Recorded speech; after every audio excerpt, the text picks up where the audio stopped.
વડોદરાના કુંભારવાડા ફતેપુરા વિસ્તારમાં દબાણની કામગીરી કરવામાં આવી। કોર્પોરેશને પોલીસ બંદોબસ્ત મળતા દબાણ દૂર કર્યા। પતરાના શેડ, લારી, ગલ્લા તેમજ ઓટલા હટાવવાની કામગીરી શરૂ કરાઈ। દબાણકર્તા અને અધિકારીઓ વચ્ચે માથાકૂટ પણ થઈ।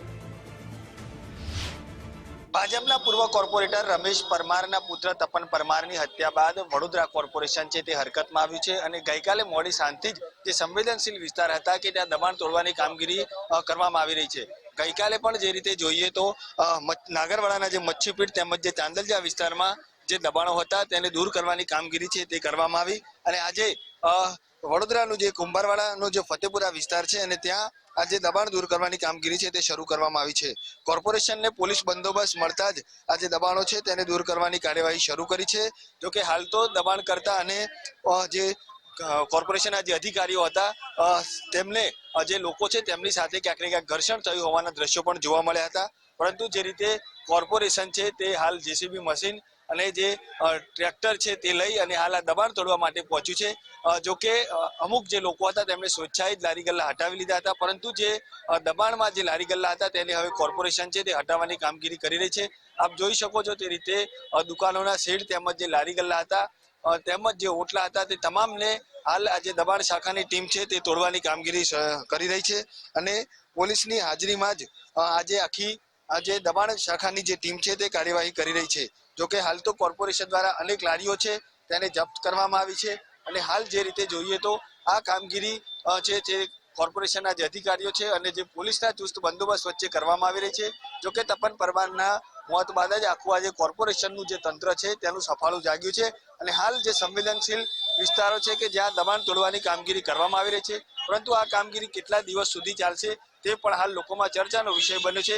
કારણ કે જે રીતે જોઈએ તો દબાણ થયા ત્યારે કોર્પોરેશને કોઈ પણ પ્રકારની કાર્યવાહી છે તે ન કરી અને તપન પરમારના મોત બાદ આખી આ જે કાર્યવાહી છે તે શરૂ કરવામાં આવી છે અને હાલ આજે દબાણ શાખાની ટીમ છે તે દબાણ તોડી રહી છે। કેમેરામેન ડીકે સોલંકી સાથે અલ્પેશ સુતાર, ગુજરાત ફર્સ્ટ, વડોદરા। વડોદરામાં કોર્પોરેશન અને પોલીસ વચ્ચે સંકલનનો અભાવ દેખાયો। દબાણ હટાવવાની કામગીરી દરમિયાન બંને વિભાગ વચ્ચેનો સંકલનનો અભાવ જોવા મળ્યો। દબાણ હટાવવા કોર્પોરેશનની ટીમ પહોંચી પણ પોલીસ બંદોબસ્ત નહીં જોવા મળ્યો।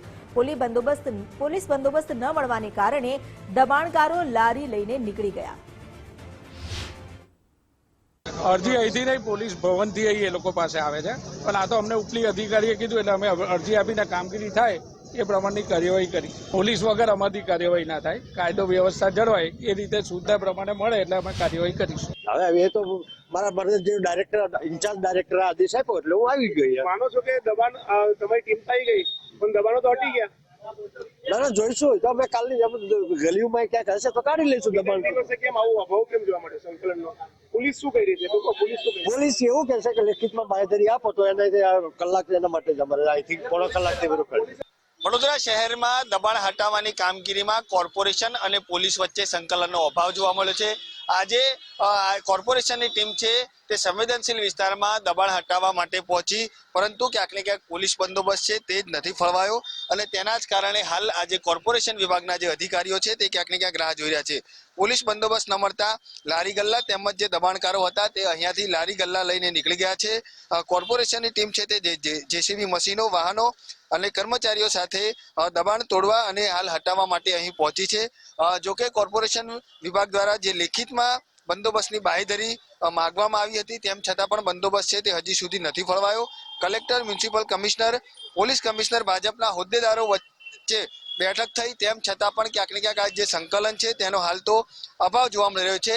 બીજા દિવસે સતત આજે દબાણ તોડવાની કામગીરી કરવામાં આવી, પરંતુ ક્યાંક ને ક્યાંક આજે કામગીરીમાં જ શરૂઆતમાં જ ફિયાસ્કો જોવા મળ્યો તે પ્રકારની પરિસ્થિતિ છે તે અહીંયા જોવા મળી રહી છે। પોલીસને પણ આ દબાણ દૂર કરવામાં રસ ન હોય તે પ્રકારના દ્રશ્યો છે તે અહીં જોવા મળી રહ્યા છે, કારણ કે કોર્પોરેશનની જે ટીમ છે તે પણ મોટી સંખ્યામાં વાહનો તેમજ જેસીબી સાથે અહીં દબાણ તોડવા માટે પહોંચી છે, પરંતુ જે રીતે સંકલનનો અભાવ જોવા મળી રહ્યો છે, પોલીસનો બંદોબસ્ત છે તે નથી ફળવાયો અને હાલ તેના જ કારણે આખી આ જે કામગીરી છે તે અહીં અટકી છે। હાલ તો જે રીતે જોઈએ તો મોટી સંખ્યામાં કોર્પોરેશનના અધિકારીઓ તેમજ જે દબાણ શાખાની ટીમ છે તે અહીં દબાણ તોડવા માટે પહોંચી છે, પરંતુ જે રીતે પોલીસની લેખિતમાં બાહેધરી આપવાની હોય, મંજૂરી માંગવાની હોય અને ત્યારબાદ આ જે બંદોબસ્ત ફાળવવામાં આવતો હોય છે, પરંતુ આ પ્રક્રિયામાં વિલંબ થઈ રહ્યો છે અને હાલ તેના જ કારણે આખી આ જે પ્રક્રિયા છે તે ખોરંભે ચડી હોય તેવું લાગી રહ્યું છે. કેમેરામેન ડીકે સોલંકી સાથે અલ્પેશ સુથાર, ગુજરાત ફર્સ્ટ, વડોદરા.